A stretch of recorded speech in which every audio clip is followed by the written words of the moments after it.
kein Urteil. Das ist für deine Wachstumserfahrung und für die Wachstumserfahrung anderer.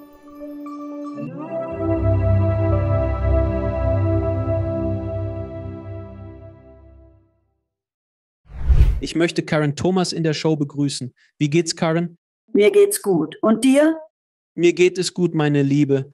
Vielen Dank, dass du in die Sendung gekommen bist. Ich schätze es sehr. Ich bin gespannt, deine einzigartige oder langweilige Geschichte zu hören, je nachdem, wie du es siehst, die Dinge, die dir im Leben passiert sind. Bevor wir zu deinem NTE kommen, wie war dein Leben vor deiner Nahtoderfahrung? Vor dem Erlebnis lebte ich im Norden des Bundesstaates New York in einer kleinen Stadt. Ich war lange Physiotherapeut, hatte 2 Kinder, eine ältere Tochter und einen jüngeren Sohn. Mein Mann, der in der Marine war, wurde von einem Freund kontaktiert, der in Alaska lebte und mit ihm in der Marine diente. Dieser schlug vor, nach Alaska zu ziehen, da er sicher war, dass mein Mann dort Arbeit finden könnte. Zudem meinte er, dass es für mich als Physiotherapeutin keine Schwierigkeiten geben würde, eine Stelle zu finden. Und er freue sich darauf, uns wiederzusehen. Also irgendwie wurde der Samen gepflanzt und auch in dieser Zeit war ich irgendwie auf einer spirituellen Suche, war seit einigen Jahren in der Kirche der Familie meines Mannes und fühlte einfach, dass ich dort nicht hingehörte. Es erfüllte meine Bedürfnisse nicht. Also wurde ich von anderen Freunden angesprochen, die in Bibelkreisen waren und sie sagten, oh nun, es geht darum, wiedergeboren zu werden. Und es geht darum, eine Taufe im Heiligen Geist und wir haben das erlebt. Und du kannst es auch. Also habe ich wirklich angefangen, viel in der Bibel zu lesen und versucht herauszufinden, was mir fehlte und hoffte, dass wir, wenn wir diesen Umzug machten, dort eine Kirche finden würden, wo diese Bedürfnisse erfüllt würden, die ich hatte. Das war also irgendwie der Auslöser. Wir gingen hin und führten Interviews und uns beiden wurden Jobs angeboten. Und mir wurde ein Job im Haupttraumazentrum in Anchorage, Alaska, in der Akut-Physiotherapie-Abteilung angeboten. Und mein Mann war Maschinist und er bekam Arbeit bei Westinghouse und arbeitete an Frudo-Ölbohrfeld-Reparaturmaschinen. Das war also der Hintergrund. Also verkauften wir unser Haus, packten alles ein, fuhren quer durch Kanada mit 2 kleinen Kindern in einem Pickup-Truck und zogen ein, kleines Auto hinter uns her und machten uns auf den Weg nach Alaska und begannen dort ein neues Leben. Das ist sehr interessant. Also, als du nach mehr Spiritualität in deinem Leben gesucht hast und du gefunden hast, was war die Religion, wenn ich fragen darf? Es war das Christentum. Die Kirche meines Mannes war schon immer. Er war in der episkopalen Kirche aufgewachsen. Sein Vater war Organist, seine Mutter im Altarverein und ich hatte Erfahrungen mit der methodistischen Kirche und einer reformierten Kirche, aber wirklich ganz anders. Aber trotzdem fühlte ich mich verloren, als ob ich nicht ganz dort war, wo ich sein sollte oder sein müsste. Selbst. Sobald du diese neue Kirche findest, die neue Religion oder Kirche, die du gesucht hast, du warst immer noch irgendwie auf der Suche. Immer noch. Ja, definitiv auf der Suche. Als wir schließlich in Alaska ankamen und unser Zuhause fanden, entdeckten wir eine episkopale Kirche. Es stellte sich heraus, dass es zu dieser Zeit auch eine charismatische Kirche war. Ich dachte, dass dies irgendwie zu dem passt, was ich brauche, da ich mich nie ganz würdig genug gefühlt hatte. Wenn ich herausfinden kann, wie ich die Taufe im Heiligen Geist für mich und meine Familie erhalten kann, wird das einen Unterschied machen. Dann werde ich mich würdig genug fühlen. Verstanden? Ja. Das Thema Würdigkeit ist ein Päckchen, das viele von uns tragen. Ja, und ich besonders, weil als ich 7 Jahre alt war, war ich mit meinem Vater, meiner Mutter und einem Boot auf dem Fluss. Mein Vater erlitt einen schweren Herzinfarkt und starb vor meinen Augen. Als kleines Kind betete ich verzweifelt, dass er überlebt. Und er tat es nicht. Und so, von da an fühlte ich mich irgendwie immer so. Ich schätze, ich bin nicht gut genug. Oh, das tut mir leid. Es tut mir leid, das zu hören. Dieses Trauma muss etwas gewesen sein, das du bis heute mit dir herumgetragen hast. Offensichtlich hast du es nach deiner Erfahrung vielleicht ein wenig mehr losgelassen.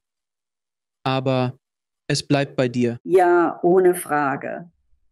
Und es hat damals sehr an mir geklebt.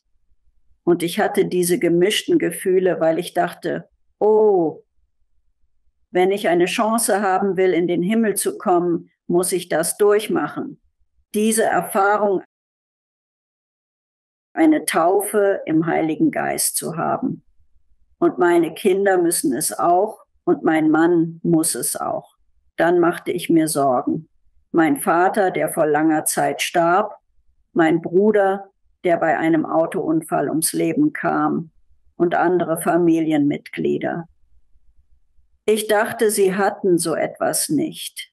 Tatsächlich gingen sie nicht oft in die Kirche, vielleicht nur an Feiertagen wie Weihnachten. So waren meine gemischten Gefühle, ich muss das wirklich tun und meine Familie auch. Aber dann, wenn ich dort ankomme und in den Himmel komme, werden mein Vater und mein Bruder nicht da sein. Es war also wirklich ein Hin und Her. Richtig. Aufgrund dessen, was du in deiner Kindheit gelernt hast, war das dein Glaubenssystem, in das du sozusagen hineingeboren wurdest. Ich habe in der Sendung gesagt, dass ich ein genesender Katholik bin, also hatte ich viele dieser Dinge.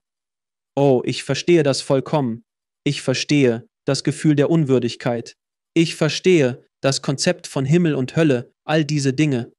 Und ich war der saisonale Kirchgänger, als ich jünger war, so wie Weihnachten, Ostern, das war's im Grunde. Und es war hart als ich. Es hat einfach nie bei mir Klick gemacht. Bei anderen Menschen schon, aber bei mir eben nicht. Also erzähl mir, was passiert ist an dem Tag deines Nahtoderlebnisses. Nun, ich war seit ein paar Monaten arbeitslos, weil ich mir bei der Arbeit den Rücken verletzt hatte. 5 Jahre zuvor hatte ich einen Bandscheibenvorfall und eine Rückenoperation und so versuchte ich, mich zu erholen. Aber es kam erneut zu einem Bandscheibenvorfall. Das führte dazu, dass ich möglicherweise eine Wirbelsäulenversteifung oder zumindest eine weitere Laminektomie benötigen würde. Als Physiotherapeut ein Beruf, der schwere körperliche Arbeit erfordert, machte ich mir große Sorgen, meine Karriere zu verlieren. Daher kontaktierte ich Leute in unserer neuen Umgebung, um ihnen mitzuteilen, wann meine Operation stattfinden würde. Ich bat auch die Mitglieder meiner Kirchengemeinde und viele andere, für mich zu beten, damit ich nur eine Laminektomie benötigen würde und weiterhin als Physiotherapeut arbeiten könnte. Also, geplant war es. Am Morgen eine der frühesten Operationen. Mein Mann und meine 2 Kinder bereiteten mich vor, begleiteten mich bis zum Operationsbereich. Fast beim OP-Saal wurden sie in einen Warteraum geschickt. Ich wurde in den OP-Saal gebracht. Ein langer Bereich mit vielen OPs, da es das Haupttraumazentrum war, wo ich arbeitete. Jedenfalls wurde ich auf den Bauch gelegt, um meinen Rücken erneut zu öffnen, da es das gleiche Krankenhaus war, in dem ich tätig war. Und ich erinnere mich, dass sie die Anästhesie durch den IV starteten. Dann war das alles, was ich wahrnahm, bis plötzlich ich mir bewusst wurde und mein Bewusstsein war buchstäblich, wie oben in der oberen Ecke des Operationssaals.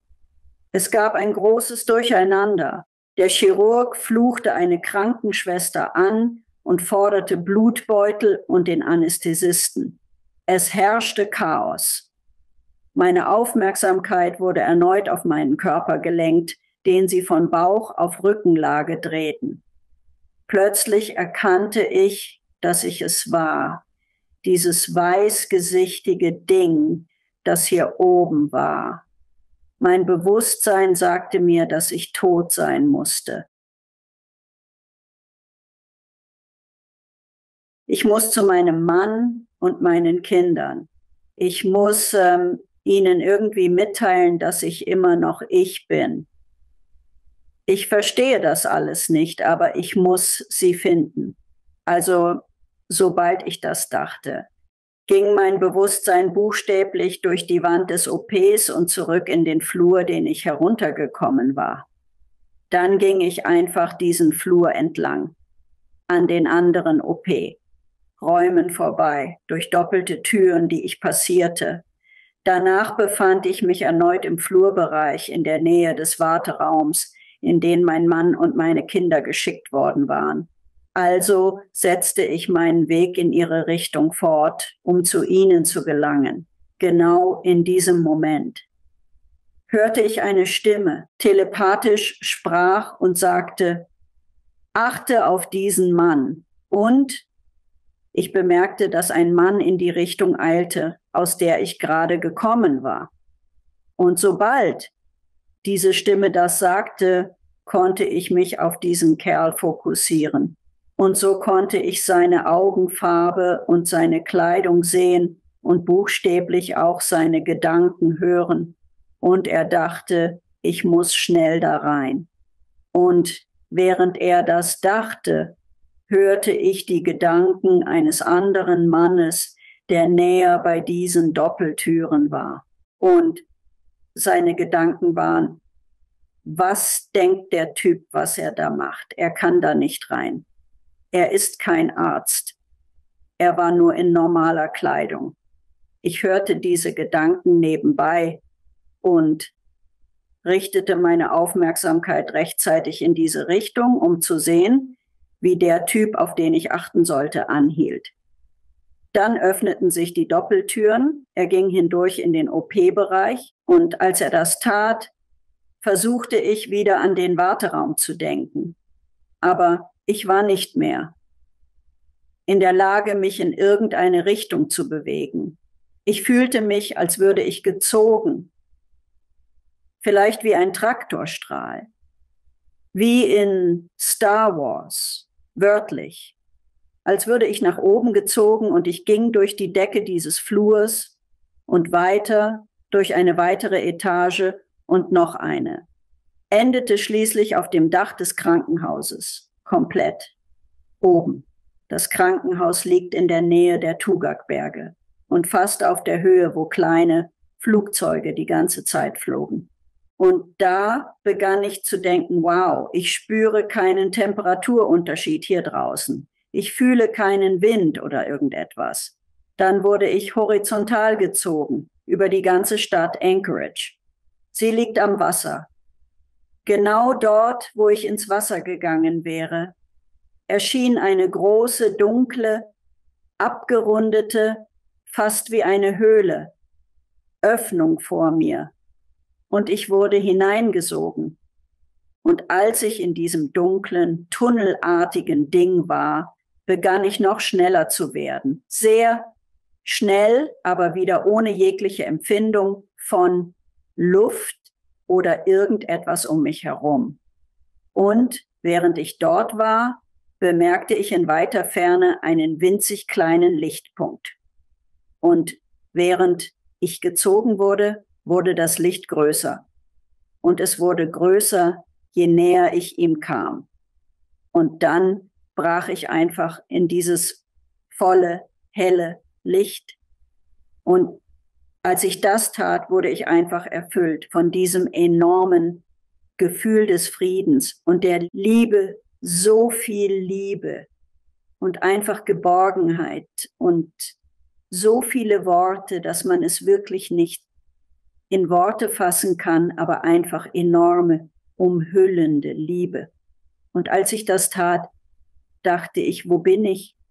Und schaute, wo meine Füße sein sollten. Und natürlich keine Füße, aber sah so etwas wie einen braunen, felsigen Boden unter mir.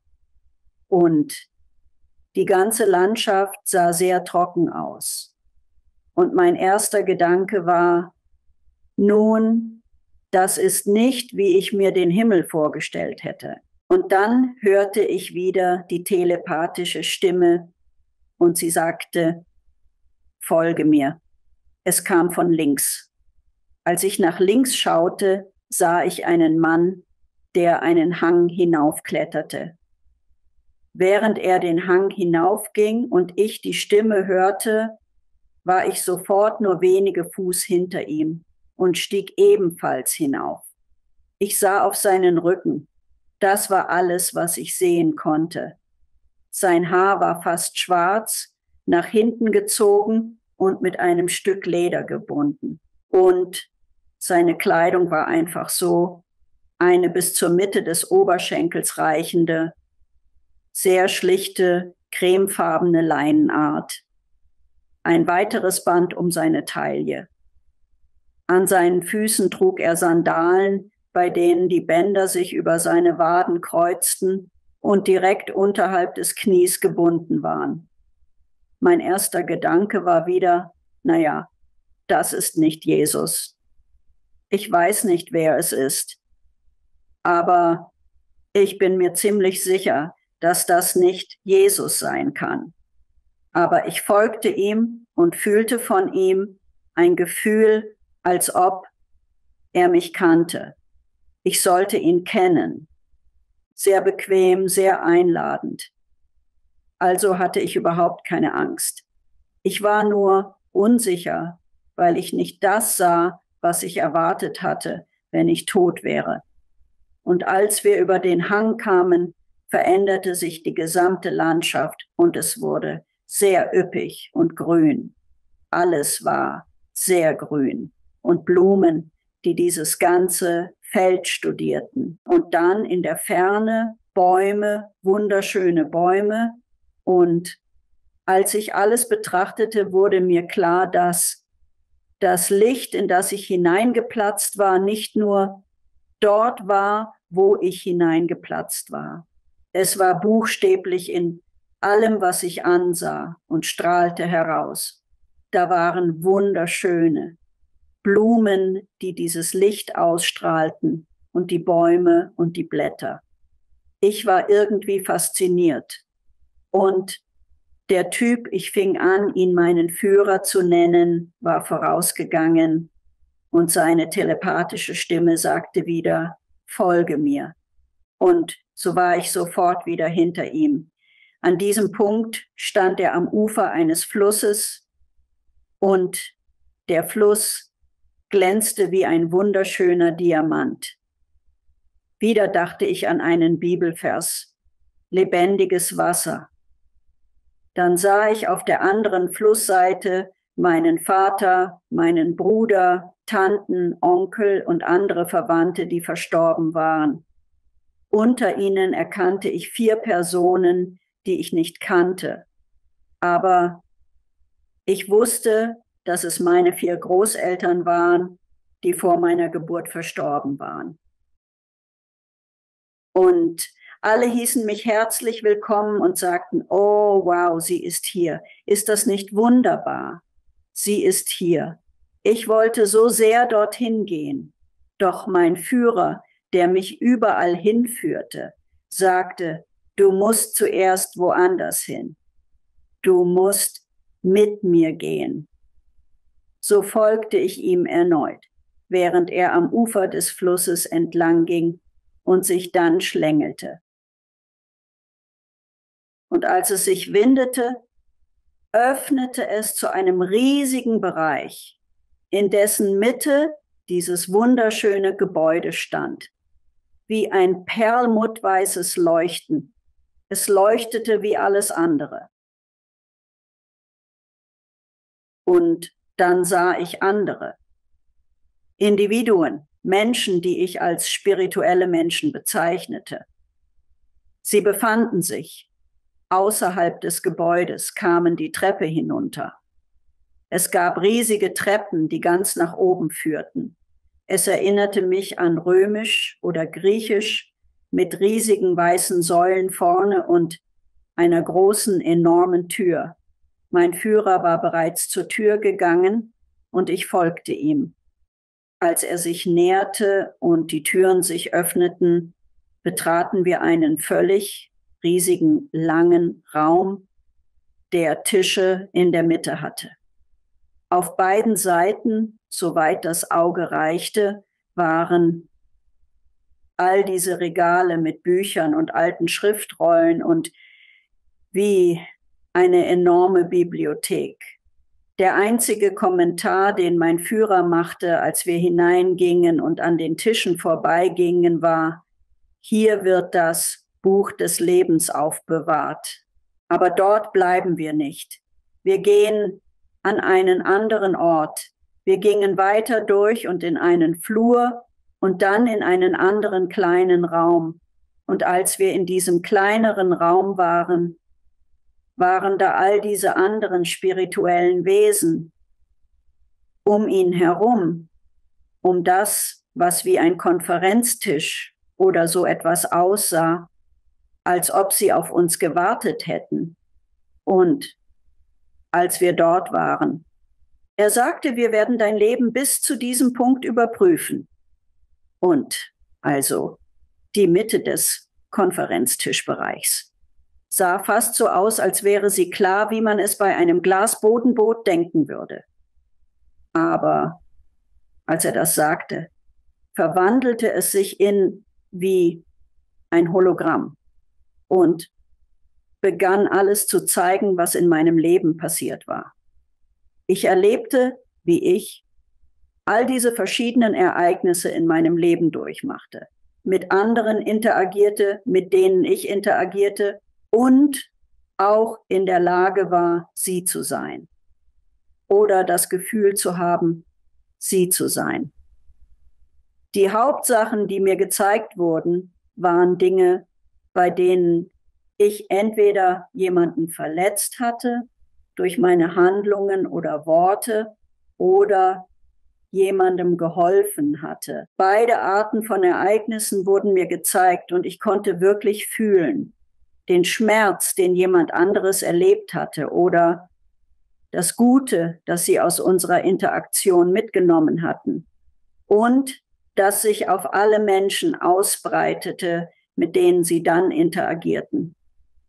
Das war also ein so eindrucksvolles Gefühl, sehr emotional. Und natürlich sah ich all diese Stellen, wo ich dachte, ich hätte es besser machen können. Das hätte ich nicht tun sollen. Aber alle in der Gruppe um mich herum und mein Führer sagten einfach nur, sie schickten immer mehr Liebe aus und sagten, nein, du lernst. Es ist alles Teil des Aufbaus und Wachstums und des Verstehens anderer. Es nahm dieses Gefühl der Schuld weg, weil sie es nicht ausstrahlten. Und ich hatte das Gefühl, dass ich diese Gruppe von Menschen kennen sollte. Tatsächlich hatte ich das Gefühl, dass sie mir geholfen hatten, mein Leben zu planen, bevor ich es überhaupt lebte. Und dass sie da waren, um zusammen mit mir eine Art Bewertung vorzunehmen. Anschließend teilten sie mir mit, dass ich wählen konnte, ob ich bleiben oder in mein altes Leben zurückkehren wollte. Wenn ich mich für die Rückkehr entschied, würden sie mir einige zukünftige Ereignisse zeigen. Einige davon würden sicher eintreten, andere vielleicht. Doch wenn der freie Wille anderer den Verlauf der Dinge beeinflusst, werden sie nicht genauso eintreten wie gezeigt. da jeder freien Willen hat. Also sah ich diese Dinge und dann gibt es etwas anderes, von dem ich weiß, dass es passiert ist, aber ich erinnere mich nicht daran. Es wurde aus meinem Gedächtnis gelöscht, weil das nächste, woran ich mich erinnere, ist, dass ich nicht mehr in diesem Raum mit all den anderen war. Ich war in einem völlig anderen, kleineren Yachtzimmer, nur mit meinem Führer. Und er sagte, bevor du entscheidest, ob du in dein Leben zurückkehrst oder hier bleibst, möchte ich dir einige Dinge zeigen. Und zuerst zeigte er mir nach, rechts. Er sagte, ich möchte, dass du die Gebete all der Menschen siehst, die du gebeten hast, für dich zu beten. Und wie er sie mir zeigte, sahen sie aus wie Noten auf einem Notenblatt. Und ich hörte den Klang der Gebete nicht oder irgendetwas. Ich sah nur jede Note, die sich an die nächste und die nächste hakte und nach oben strebte. Und er sagte, jedes Gebet hat seine eigene einzigartige Schwingung. Und ich dachte, ich höre nichts. Aber das war die Beschreibung, die mir gegeben wurde. Und als sie näher kamen, sagte er, ich möchte dir auch das hier zeigen. Links von mir sah ich, als ob ich durch die Decke des Warteraums schaute, in dem mein Mann und die Kinder waren. Der Arzt, der mich operiert hatte, stand in der Tür des Warteraums. Mein Mann stand in seiner Nähe und sprach mit ihm, während die Kinder auf einer kleinen Couch dahinter waren.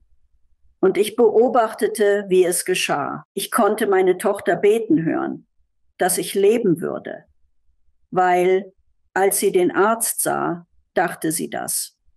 Und sie hatten schon lange gewartet, länger als ihnen gesagt wurde, dass er gekommen war, weil ich die Operation nicht überstanden hatte.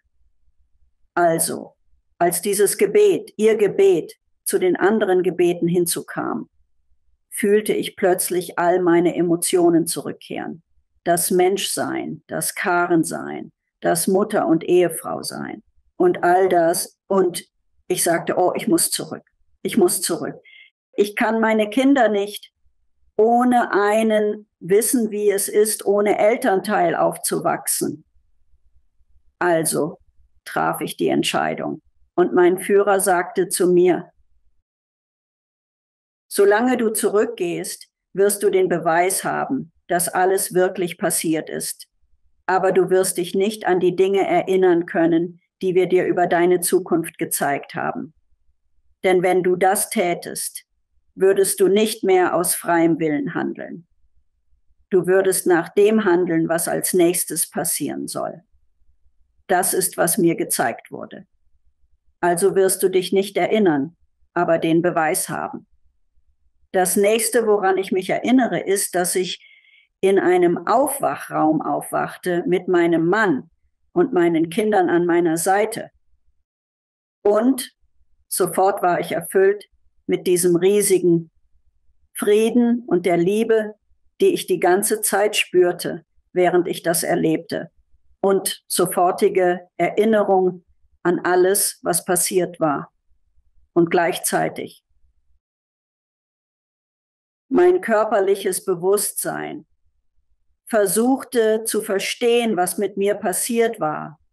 Ich wusste, dass ich in einem Krankenhaus war. Aber als ich aus der Narkose erwachte, konnte ich mich nicht einmal daran erinnern, warum ich im Krankenhaus gewesen war. Mein Magen war mit Blut und allem gefüllt und sehr aufgebläht.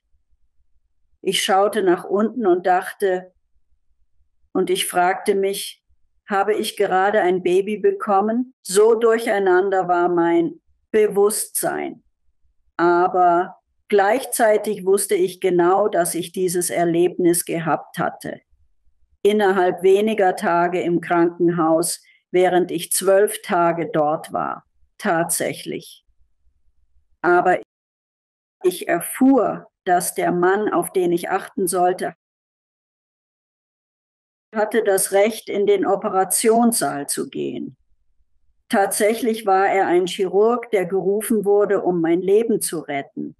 Und also, nachdem ich aus dem Krankenhaus nach Hause kam, musste ich zurück, um Klammern aus meinem Bauch zu entfernen. Ich hatte beschlossen, ihn nach dem zu fragen, was ich an jenem Tag sah. Weil ich meinem Mann erzählt hatte, dass ich diese Erfahrung gemacht hatte. Und ich hatte wirklich das Gefühl, dass er es nicht verstand oder einfach dachte, dass es alles Teil des Traumas war, das ich durchgemacht hatte. Also, als er mich nahm und wir zu meinem Nachsorgetermin gingen, sagte ich dem Chirurgen, das habe ich an dem Tag gesehen, an dem Sie mich operiert haben. Das sind die Kleider. Sie trugen normale Kleidung und kamen. Beschrieb ihm alles und er sagte, wie konnten Sie das wissen? Er erklärte, dass er in seinem Büro Patienten gesehen hatte, in einem anderen Bereich, und sie hatten ihn gerufen. So eilte er ins Krankenhaus und hat mich letztendlich gerettet. Das ist also meine Geschichte. Und dabei bleibst du? Das ist erstaunlich. Das ist eine bemerkenswerte Geschichte. Ich möchte ein wenig auf dein Nahtoderlebnis zurückkommen, als du zuerst dort ankamst mit deinem. Wir nehmen an, dass es dein Geistführer war. Das war dein Geistführer. Als du die großen Treppen hinaufgehst, in das Gebäude, wo das Buch des Lebens ist oder die Bücher des Lebens sind, wie sahen die anderen Wesen aus, die du gesehen hast? Siehst du Gesichter? Ich habe wirklich nicht auf einzelne Gesichter gezoomt. Es ging nicht einmal um die Kleidung. Alle spirituellen Menschen, die ich dort sah, trugen einfache, weiße Kleidung. Fast altmodisch, gewandt, togeartige Kleidung ohne spezifische Zuordnung zu einer bestimmten Zeitperiode, die erkennbar wäre. Also keine Markennamen, richtig? Kein Gucci, kein Gucci. Nichts dergleichen. Also als du in der Bibliothek warst, ist es fair anzunehmen, dass es die Akasha-Chronik war. Seitdem. Nach all dem, was mir passiert ist, habe ich viel versucht herauszufinden, was mit mir vorgeht. Ist das schon mal jemand anderem passiert? Und ich fand eine Beschreibung namens Akasha-Chronik und dachte, das muss es gewesen sein, weil die Art und Weise, wie andere es später beschrieben, passte zu dem, was ich gesehen hatte. Grundsätzlich waren es deine Familienmitglieder, die du erkannt hast, die bei deiner Lebensrückschau dabei waren und es mit dir angeschaut haben. Oder waren es andere? Es waren die anderen Wesen dort. Ich hatte das Gefühl, sie kennen zu müssen und dass sie mir halfen, mein Leben vor meiner Geburt zu planen. Verstanden. Es gibt also so etwas wie einen Ältestenrat, wenn man so will. Vielleicht eher Seelengruppe. Aber einige aus meiner Gruppe, wer war dort speziell für diese Aufgabe, und andere, nehme ich an, waren immer noch mit mir und meinem Leben verbunden. Ich ging zurück zu jetzt. Seitdem hast du offensichtlich gesagt, dass du Nachforschungen angestellt hast. Glaubst du also, dass du einen alleinigen Plan erstellt hast oder festgelegt hast, wie dieses Leben sein würde und was du durchmachen musstest? Ja, das tue ich. Ich glaube fest an das Konzept des Seelenvertrags. Glaubst du, dass dieses Nahtoderlebnis einer deiner Ausstiege war? Ich habe gehört, dass es Ausstiege gibt. Verschiedene Punkte im Leben einer Seele, das weißt du was? Das könnte ein Ausstiegspunkt sein, wenn du gehen willst. Ein weiterer Ausstiegspunkt, wenn du gehen willst. Glaubst du, dass das passiert ist? Ja, das denke ich. Und ich auch. Nun, das ist meine eigene Meinung über Nahtoderfahrungen. Ich glaube, dass Nahtoderfahrungen passieren, wenn man vom Weg abkommt, den man sich für sein Leben vorgenommen hat. Und wenn man anfängt, an Dinge zu glauben, die einen von dem Wachstum abbringen, das man geplant hatte zu erleben. Und ich denke, die Konzepte, die ich damals so stark verinnerlicht hatte, drehten sich alle sehr um Urteil und um Bestrafung oder deren Fehlen oder alles genau richtig zu machen. Und das, wenn man dies, das und jenes nicht genau richtig machte, man nicht die Belohnung bekommen würde, die andere bekamen. Und all das wurde in meiner Nahtoderfahrung komplett ausgelöscht, weil es sehr stark kein Urteil gab. Dies ist für dein Wachstumserlebnis und für das Wachstumserlebnis anderer. Und es geht nicht darum, gut genug zu sein. Und natürlich, als ich meinen Vater und meinen Bruder und die anderen dort sah, wurde auch dieser Teil für mich ausgelöscht, weil sie dort waren. Und sie hatten nicht alles genau richtig gemacht. Und ich wusste es sicher. Als du zurückkamst, habe ich gehört, dass Nahtoderfahrungen Menschen für immer verändern. Man ist danach nicht mehr dieselbe Person. Wie reagierten deine Familie, Freunde, Kollegen und die Menschen um dich herum auf diese neue Version von dir? Ja, das ist ein großer Teil davon, weil natürlich mein Mann und die Familie meines Mannes und Freunde, die ich zu der Zeit hatte, alle sehr ähnlich orientiert waren, wie ich es vor diesem Ereignis war. Und so mussten wir unser Haus in Alaska verkaufen, weil meine Karriere vorbei war. Mein Mann wurde auch entlassen.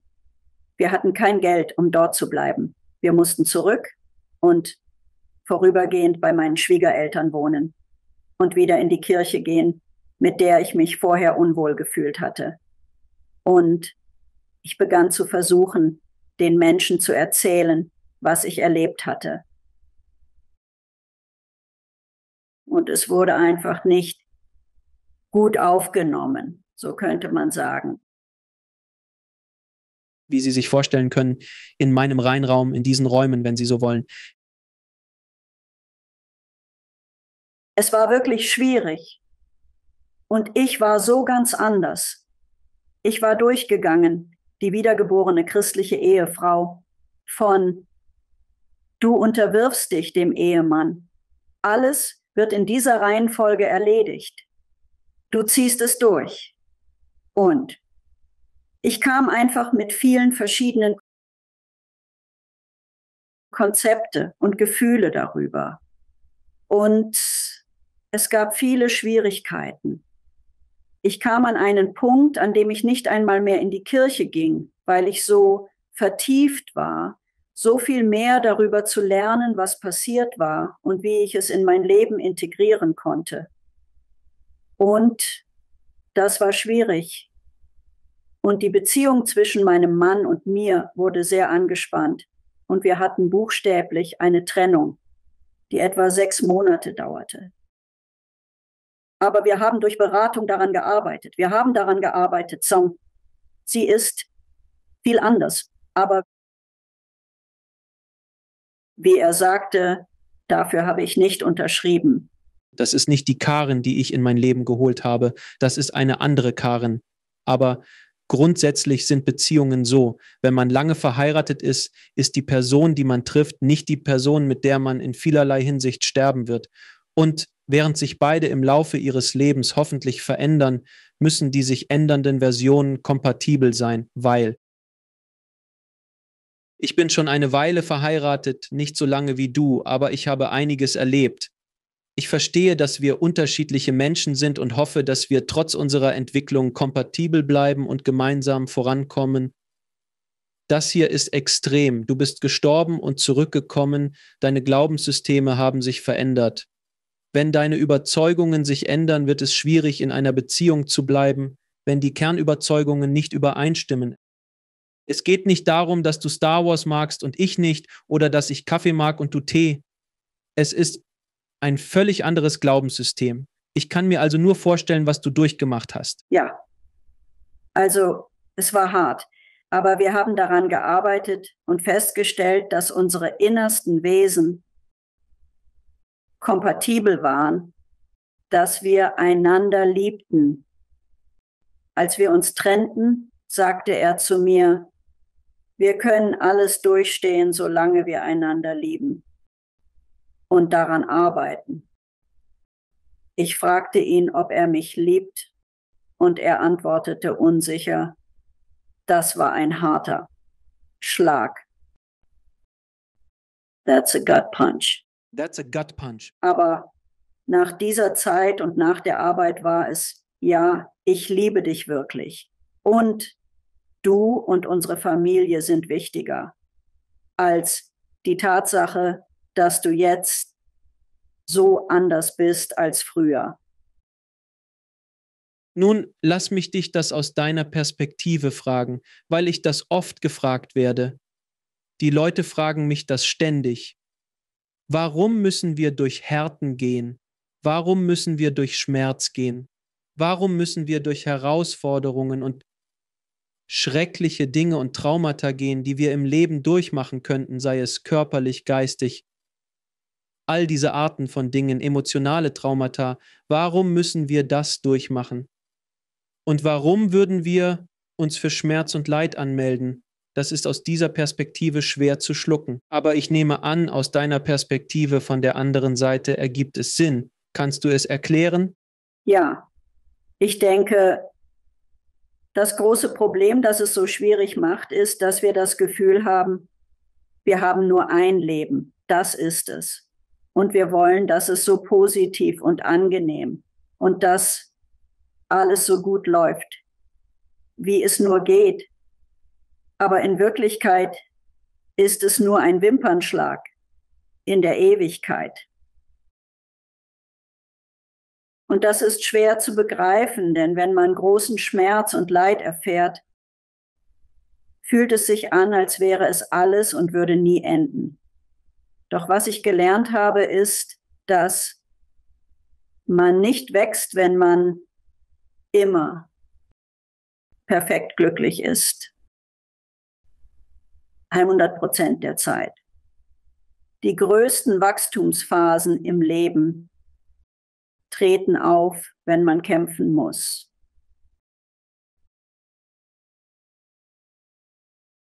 Und auch eine der wichtigsten Dinge an unserem Leben hier ist, andere Menschen zu lieben.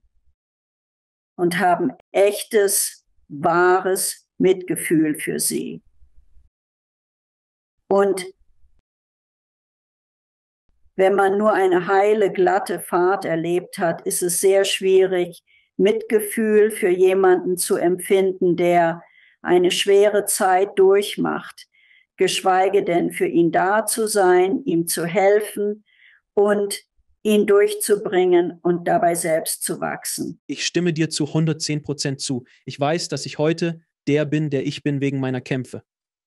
Und ich nehme an, dass du die Person bist, die du heute bist, wegen dem, was du durchgemacht hast. Also, ich hoffe, das gibt den Leuten etwas Trost, eine Art Verständnis dafür, warum wir durch das gehen, was wir durchgehen, als du auf der anderen Seite warst.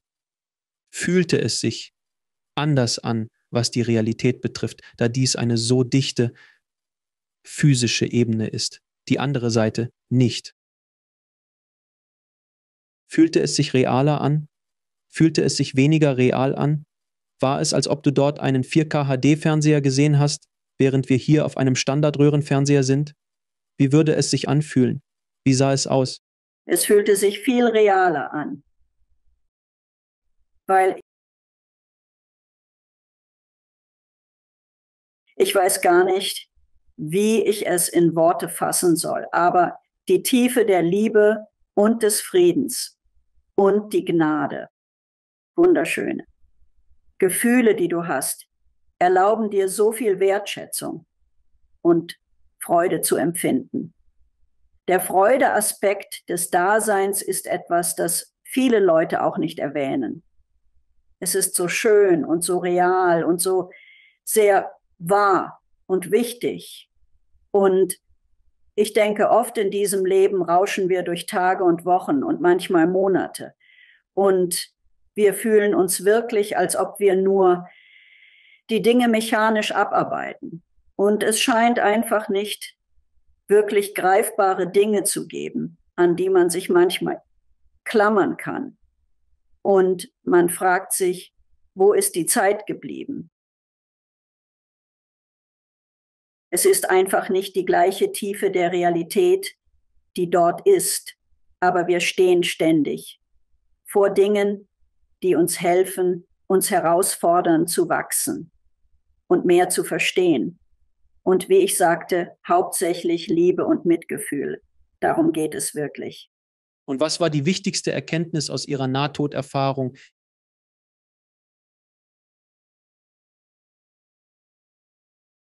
Im Grunde, dass wir sind alle füreinander da und in vielerlei Hinsicht Teil voneinander. Wenn wir durchs Leben gehen mit unserem Fokus auf uns selbst und besonders wenn unser ganzer Fokus auf armes Ich liegt wegen dem, was wir nicht mögen oder dem, was passiert ist oder dem, was wir wollten, dann verpassen wir wirklich die größte Menge an Glück und Freude, die hier ist.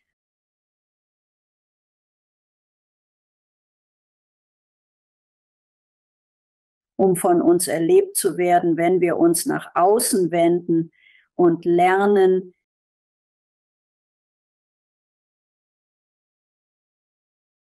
Liebe gegenüber anderen auszudrücken. Haben Sie versucht, mit diesem Chirurgen zu sprechen und ihm von Ihren Erfahrungen zu berichten? Nun, ja. Ich war in einer Studiengruppe mit einem pensionierten Chirurgen und erzählte ihm von meiner Erfahrung. Er meinte, ich solle versuchen, ihn wieder zu kontaktieren, da er sich erinnern würde. Also suchte ich in meinen E-Mails und fand heraus, dass er noch praktizierte. Ich schickte ihm also eine E-Mail, um ihn auf diese Weise zu kontaktieren, und wir haben uns wieder verbunden. Er erinnerte sich tatsächlich.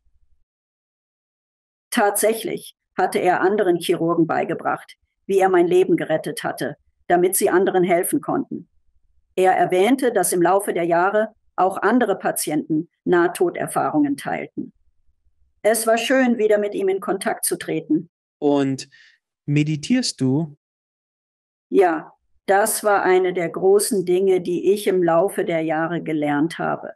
Wie man meditiert und tatsächlich wieder Kontakt zu meinem Geistführer aufnimmt, der letztendlich derjenige war, der mich durch meine Nahtoderfahrung geführt hat. Ich sah ihn oft in der Meditation. Normalerweise übermittelte er keine Botschaften, aber dieses eine Mal nannte er mir seinen Namen und dass er vor Tausenden von Jahren in Südamerika mit mir gelebt hatte. Danach besuchte ich eine Bewusstseinskonferenz in Raleigh, North Carolina. Eine Frau sprach zwischen den Sitzungen mit anderen Leuten. Ich hörte zufällig, wie sie über das Lehren von Healing Touch in Südamerika sprach. Meine Antennen wurden hellhörig, als sie Südamerika erwähnte. Und sie erzählte, wie sie zu dieser alten Stätte ging und einen jungen Mann traf, der aus Südamerika stammte, der in ihrer Klasse war und sie zu diesem Ort führte und wie er einfach von Natur aus geschickt im Heilungstouch war und dass sie ihn in ihr ganzheitliches Zentrum einladen würde. Er würde nächste Woche dort sein. Und sie nannte seinen Namen. Als sie ihn nannte, spürte ich die ganze Zeit über ein Kribbeln im ganzen Körper, weil sie über Südamerika sprach. Sie sprach über heilige Stätten. Dann nannte sie den Namen, den mein Meditationsführer mir gegeben hatte. Und so brach ich tatsächlich in Tränen aus. Sie fragte, was los sei, was passiert sei, und ich erzählte ihr von meiner Nahtoderfahrung. Und ich erzählte ihr die ganze Geschichte. Sie sagte dann, lass mich dir ein Bild zeigen von diesem jungen Mann, der kommt. Sie zeigte mir das Bild von ihm und er sah genau wie mein Geistführer aus, aber in moderner Kleidung. Dann zeigte sie mir das Bild des heiligen Ortes, den sie besucht hatten.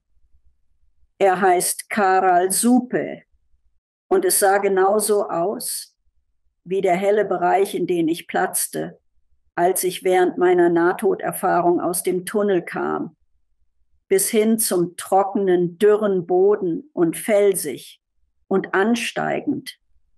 Und ich beschrieb ihr alles und sagte, das sieht genauso aus, wie es aussah.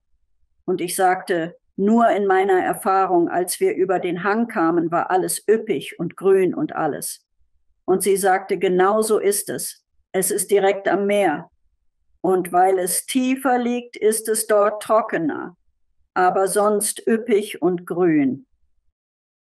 Also traf ich ihn. Und es war eine erstaunliche Erfahrung. Ich dachte, er ist in dem Alter, in dem er vor 30 Jahren war, als ich dieses Erlebnis hatte. Aber hier ist er jetzt. Und es war eine erstaunliche Sache. Das ist eine erstaunliche Geschichte.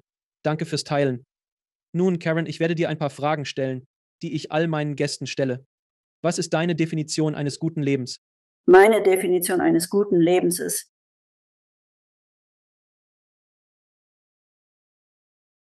nach dem Besten suchen, das Angenehmste im Alltag finden und es so gut wie möglich genießen.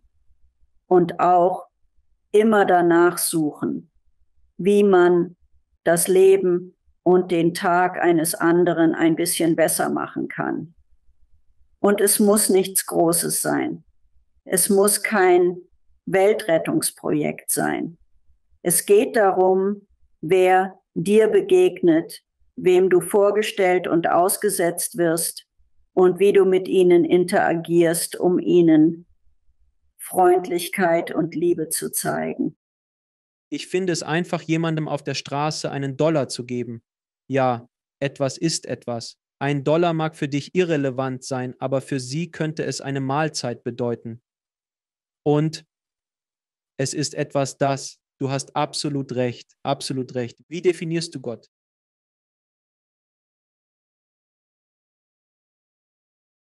Liebe, so immens, dass man sie nicht einmal beschreiben kann.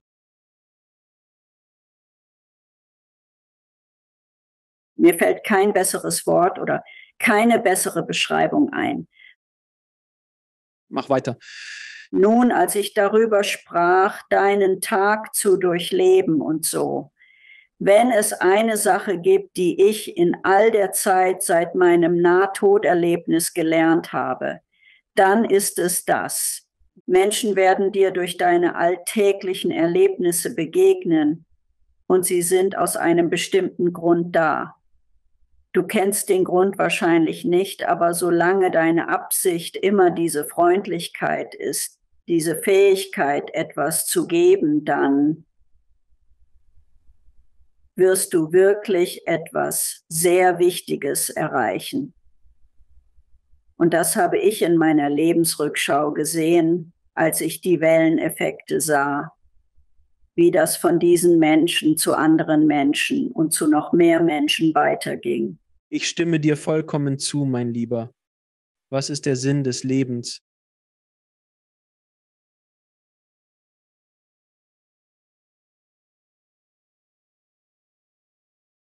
Und Liebe. Aaron, vielen Dank, dass du so ehrlich und offen über deine Erfahrungen gesprochen und deine Geschichte nicht nur mit uns, sondern mit der ganzen Welt geteilt hast. Hast du eine abschließende Botschaft für das Publikum? Ich würde einfach sagen, du musst keine Nahtoderfahrung haben. um lernen zu können. Vieles von dem, was ich gelernt habe, war wichtig.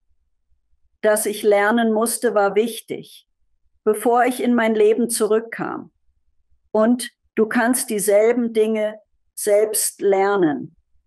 Du kannst dich mit Spiritualität beschäftigen. Du kannst andere kontaktieren, die dich lehren können. Und du kannst dieselbe Art von positiver Veränderung in deinem Leben haben. Erin, vielen, vielen Dank. Ich schätze dich wirklich sehr. Danke fürs Zuschauen.